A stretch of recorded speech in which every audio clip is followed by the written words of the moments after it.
இந்நிகழ்ச்சி ஸ்ரீராமனின் அருளமுதமாக வழங்கப்படுகிறது.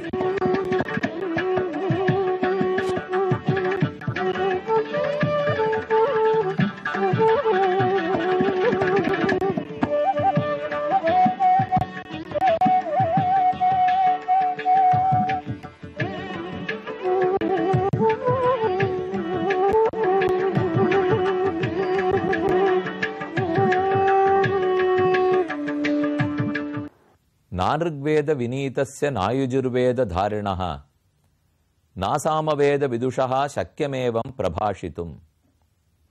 ராமன் ஆஞ்சநேயரை கொண்டாடி சொன்னவை இவை. ரிக்வேதம் கல்லாதவன் இப்படி பேச முடியாது. யஜுர்வேதத்தை கரை காணாதவன் இவ்வளவழகாக பேச முடியாது. சாமவேதத்தின் கீதத்தை உணராதவன் இங்கனம் பேச ஒண்ணாது. ஹனுமான் ரிக்வேதம், யஜுர்வேதம், சாமவேதம், அதர்வண வேதம் என்று அனைத்து வேதங்களையும் கற்றிருக்கிறார். மீமாம்சா சாஸ்திரம், தர்க்க சாஸ்திரம் இது முதலான சாத்திரங்களையெல்லாம் கற்றுள்ளார். எவ்வளவு நேரம் பேசினாரும் சொற்குற்றமோ பொருட்குற்றமோ இல்லாமல் பேசுகிறார். ஒரு மனிதன் மிக அழகாக பேசுவானானால், அதுவும் பலர் கேட்கும் கேள்விகளுக்கு ஒரே நேரத்தில் பதில் கூறுவானானால், அவருக்கு என்ன 5 முகங்களா 10 முகங்களா இப்படி பதில் கூறுகிறாரே என்று வியப்போம். உண்மையில் இங்கு ஆஞ்சநேயருக்கு பஞ்சமுகம்தான். ரிக்வேதத்துக்கு ஒரு முகம், யஜுர்வேதத்துக்கு ஒரு முகம், சாமவேதத்துக்கு ஒன்று, அதர்வண வேதத்துக்கு ஒன்று, தானான ஆஞ்சநேயருக்கு ஒன்று என்று 5 முகங்களாக இருந்திருக்கலாம். சித்திரவாடி அழகான ஊர். இங்கே பிரசன்ன வெங்கடேச பெருமானும் பத்மாவதி தாயாரும் கோயில் கொண்டுள்ளார்கள். ஆனால் பிரதானமாக பெருத்த திருமேனியோடே பஞ்சமுக ஆஞ்சநேயர் எழுந்துள்ளார். இதோ அவரை நாம் சேவித்துக் கொள்ளுகிறோம். சேவிக்கும் போதே நம்மிடத்தில் உற்சாகம் பீரிடுகிறது. என திண்ணென்றிருக்கக்கூடிய வலிமையான திருமேனி, கருணைமுக்க திருக்கண்களின் பார்வை, ராமநாமத்தை எப்போதும் சொல்லி துடித்து கொண்டிருக்கும் உதடுகள், வலது கையாலே நமக்கு அபயம் காட்டிக் கொண்டுள்ளார். ராமன் திருவடியை பற்றுங்கள், சம்சாரம் உங்களை பயப்படுத்தாது, எந்த பாபங்களும் விலகி ஓடிப்போம் என்று வலது திருக்கையால் காட்டுகிறார். இடது கையில் மிகச்சிறந்த கதையை பற்றியுள்ளார். மொத்தம் 5 திருமுகங்கள், 10 திருக்கைகள், 10 கைகளிலேயும் 10 ஆயுதங்கள். பஞ்ச முக ஆஞ்சநேயர் சித்திரவாடியில் எழுந்துள்ளிருக்கிறவர். நடு திருமுகம் ஆஞ்சநேயருடைய தானான முகம். அதாவது வானரோத்தமனாக அவர் பிறந்தபடியால் அந்த வானரத்தின் முகத்தோடையே நடு திருமுகம். ஆஞ்சநேயருக்கு வலப்புறத்தில் சேவித்தோமானால் கருடன் அத்யத்புதமான வேகத்தோடே ஆகாயத்தில் பறந்து பெருமானை தன் திருமுகத்திலே ஏற்றிக்கொண்டே போகக்கூடியவர். வாகனமாகவும் கருட கொடியாகவும் இருக்கக்கூடியவர். அவருக்கு அருகே பகவான் வராக அவதாரம் பண்ணினாரே, பெருங்கேடலார்த்தம் பெருங்கண்மலர் புண்டரீகம் நம்மேல் ஒருங்கே பிறழ வைத்தார் என்ன ஆழ்வாருடைய பாசுரம்.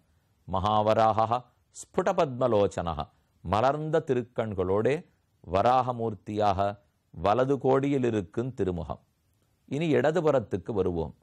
நரசிம்ஹ தனு ரகௌணி என்று கூறத்தாழ்வான் சாதித்தா போலே, எங்கு முழன் கண்ணன் என்ன மகனை காய்ந்து இங்கில்லையால் என் இரணியன் தூண் புடைப்ப அங்கு அப்பொழுதே அவன் வீய தோன்றிய என் சிங்கப்பிரான் பெருமை ஆராயும் சீர்மைத்தே. சிங்கப்பிரான், சிங்கப்பெருமாள், நரசிம்ம சுவாமி என்றே கொண்டாடப்படும் நிருஹரி நரசிம்மன் இடதுபுறத்தில் முதல் திருமுகமாக உள்ளார். அவருக்கும் அடுத்தாற் போலே ஒரு பக்த பிரகலாதனுக்காக நரசிம்மமூர்த்தி, அதேபோல் கடைசியில் ஹயக்ரீவருடைய திருமுக மண்டலம், அதாவது குதிரை முகம். ஹயக்ரீவ பெருமான் மகாபாரதத்தில் கூறியபடிக்கு மது கைட்டபர்கள்ங்கிற அரக்கர் அசுரரை அழிப்பதற்காகத்தான் இந்த திருக்கோலத்தோடு அவதரித்தார். பிரம்மா வேதத்தையே இழந்து விட்டார். அந்த வேதத்தை மீட்டு கொடுத்தவன் பரிமுகத்தானான ஹயக்ரீவ பெருமான். இப்படி 5 முகங்களோட ஆஞ்சநேயரை என்று சேவித்து கொண்டோம். ரொம்ப அற்புதமான சுவாமி. திருவடிகளை அழுந்த பிடித்து கொண்டு எப்போதும் இத்திருவடிகளை பற்றுங்கள், வாழ்க்கையின் அனைத்து நலமும் உங்களுக்கு ஏற்படும் என்று கூறிக்கொண்டு எழுந்தருளி இருக்கிறார். வலதுபுறத்தில் 2 திருமுகம், இடதுபுறத்தில் 2 திருமுகம், 5 முகங்களுமாக 10 திருக்கைகளோட 10 ஆயுதங்களோட எழுந்தருளி உள்ளார். மலைக்கு மேல் சிம்மகிரியில் லக்ஷ்மி நரசிம்ம சுவாமியை சேவித்துக் கொண்டோம். மலைக்கு கீழே சித்திரவாடியில் ஆஞ்சநேயரை 5 முகங்களோட சேவித்துக் கொண்டோம். இப்படி நமக்கு பெரும் பாக்கியமாம் இத்திருக்கோயிலில் கிட்டிற்று. இதை நினைத்து கொண்டே அடுத்து அயோத்தியா காண்டத்தில் 93வது சர்க்கத்தில் உள்ளோம். பரதன் பரத்வாஜர் கூறிய வழியின் படிக்கு முன்னேறுகிறான். 4 விதமான சேனைகளோட கங்கை ஆற்றை தாண்டி, ஏற்கனவே குஹன் தாண்டுவித்தான், பிற்பாடு பரத்வாஜரை சந்தித்தார்கள். இப்ப யமுனையும் கடக்கிறார்கள், சித்திரகூடத்தை நோக்கி போகிறார்கள். அவர் சொன்னபடிக்கு பார்த்தால் மந்தாகினி நதிக்கரை எங்கோ நெருங்குகிறது. அதற்குரிய அடையாளங்கள் எல்லாம் தெரிய ஆரம்பிக்கிற. உவாச்ச வச்சனம் ஸ்ரீமான் வசிஷ்டம் மந்திரிணாம் வரம் வியக்தம் பிராப்தாஸ்மதம் தேசம் பரத்வாஜோயம் அத்ரபீத். பரத்வாஜர் சொன்ன இடத்தை நெருங்கி விட்டோம். அந்நலனுடை ஒருவனை நணுகினம் நாமே. அந்த நலமுடைய பெருமானை நானுமா நடுகப் பெற்றோம்? நாம கூடவா அப்பேற்பட்டவன் இருக்கிற இடத்துக்கு வந்துட்டோம்? பெருமான் எவ்வளவு உயர்ந்தவன், நாம் எவ்வளவு தாழ்ந்தவர்கள். அந்த பெருமானுடைய சன்னிதானத்துக்கு போறோம். நாமா கொண்டு வரோம் நினைச்சுட்டா போறது? நமக்குமா இங்கிடம்? அவன் திருமேனியில யாராருக்கு இடம் கொடுத்திருக்கிறார்? நாம எவ்வளவு சாமானியர்கள். நாம போய் பெருமானோட சேர்ந்தா நம்ம அழுக்கு அவரிடத்துல ஓட்டினூடாதா? ஒரு உயர்ந்த பொருள் இருக்கு, அழுக்கான பொருள் இருக்கு. இந்த அழுக்க போய் அந்த வசந்ததை வச்சேன்னா அழுக்கதுல ஓட்டினூடாதா? அழகான படிக கல், மாணிக்க மணி இருக்கு, சேர் இருக்கு. சேத்தையும் மாணிக்கத்தையும் சேர்த்தா மாணிக்கத்துக்கு ஒளியப்படுமே, ஒளி உள்ள இருக்கும், ஆனா வெளியில வராது, சேரு மூடினுடும். அதை போல பரதன் நினைக்கிறார், ராமன் ராம ரத்தனம் மாணிக்கத்தை போலே இந்த பரதன் சேற்றில் கிடந்தவன். நான் போய் ராமனை அணுகினேன், ஆனால் இந்த சேரு ராமனிடத்தில் ஒட்டி கொள்ளாதா? அவருக்கு போய் என்னால் தீங்கு நேர வேண்டுமா என்று ஓர் க்ஷணம் தவித்து போனான் பரதன். அப்படியா பொருள்? நம்மாழ்வார் தெரிவிக்கிறார், வளவேடுலகின் முதலாய வானோர் இறையை அறிவினையேன் களவேள் வெண்ண துடுவுண்ட கல்வாவென்பன் பின்னையும். நான் பெருமானோட போய் சேர வேண்டுமா? வேண்டாம். பொய் கூறி அவனை ஏமாற்றி இருக்கிறேன். யசோதை ஆசையோட கண்ணனை அழைப்பாள், நான் அதே போல ஆசையோடு அழைத்தேன்.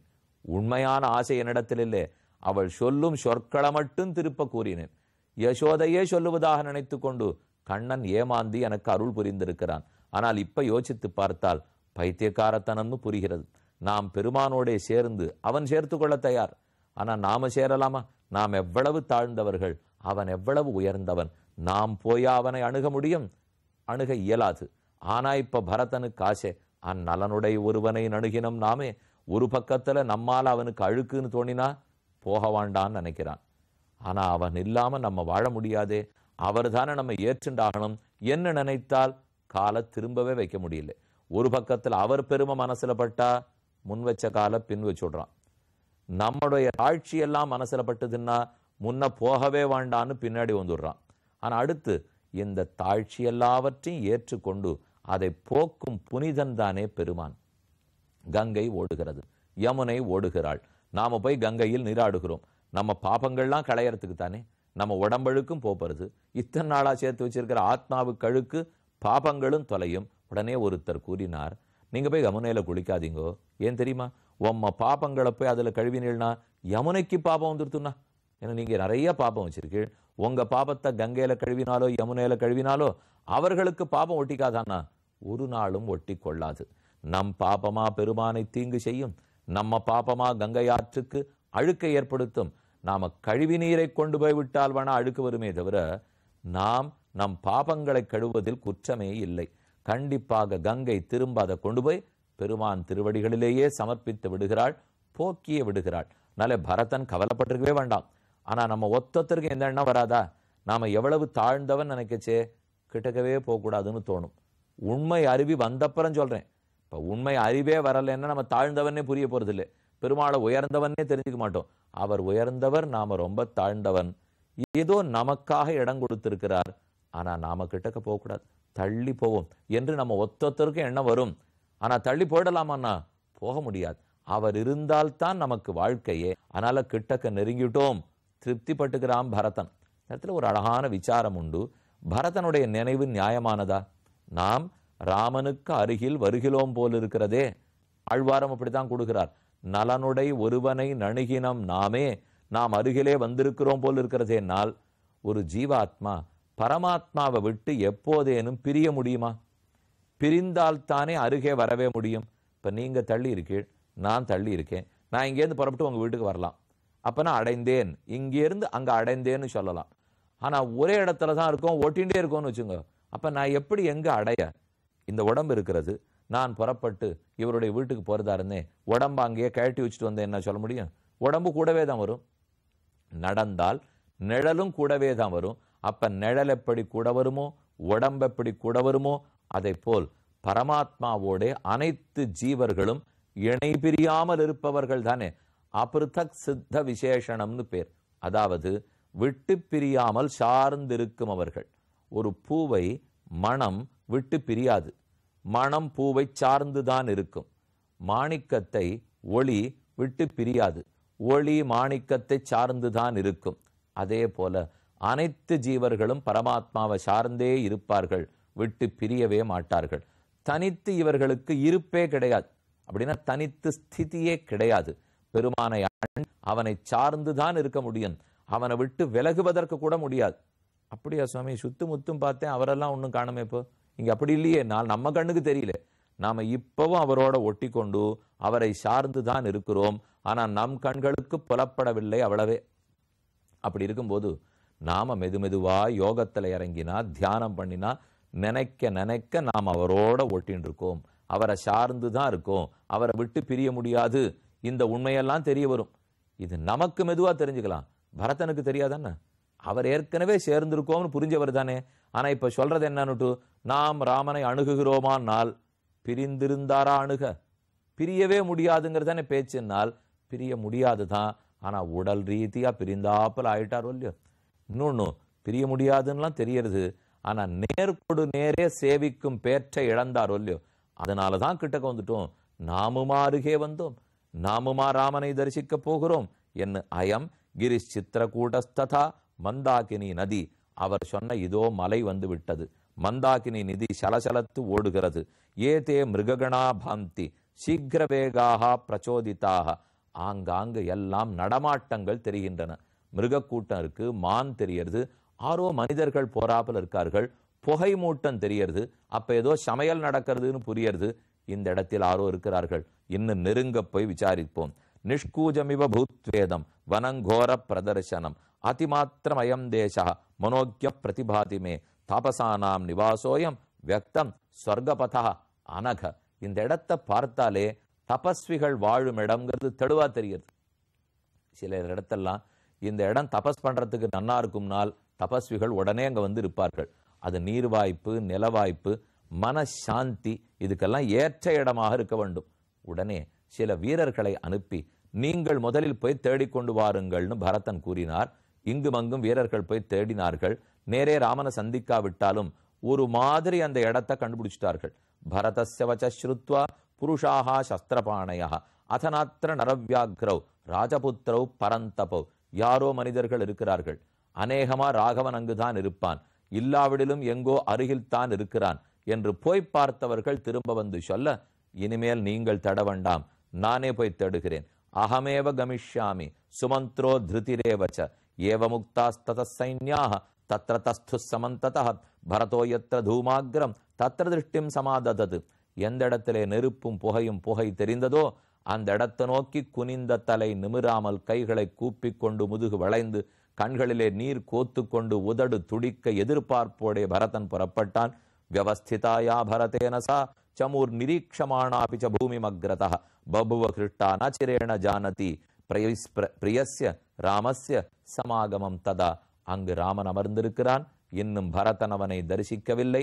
ராமனுடைய மனக்கிடக்கை யாது, பரதனுடைய பேருவகை என்ன, இரண்டையும் அடுத்த நாள் சந்திப்போம். இப்போது சித்திரவாடி பெருமானிடத்தை விடைபெற்று கொண்டு புறப்படுவோம்.